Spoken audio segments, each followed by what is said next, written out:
Մեծ հայքի երբեմնի հռչակավոր մայրաքաղաքի Արտաշատի անունը կրող ժամանակակից այս քաղաքն այսօր Արարատի մարզկենտրոնն է։ Ներկայիս Արտաշատ քաղաքն ունի շուրջ 25,000 բնակիչ և գտնվում է 5 կիլոմետր հյուսիս-արևմուտք պատմական Արտաշատից։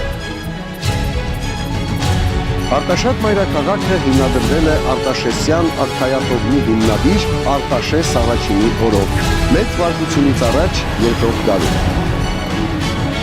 Մենք գտնվում ենք Արտաշատ քաղաքում։ Քաղաքը գտնվում է Երևանից 30 կիլոմետր հեռավորության վրա և հանդիսանում է պատմական մայրաքաղաք Արտաշատի հետնորդը։ Պատմական մայրաքաղաք Արտաշատի հիմնադիրը Արտաշես թագավորն է, ում արձանը հենց կանգնեցված է Արտաշատ քաղաքի կենտրոնում։ Մեր թվարկությունից առաջ 176 թվականին Արտաշես թագավորը կառուցում է քաղաքը, քաղաքի նախագիծը վստահելով Կարթագենցի նշանավոր զորավար Հանիբալ, և այդ պատճառով էլ քաղաքը անվանվել է հայկական Կարթագեն կամ հայոց Ոստան կամ թագավորանիստ քաղաք։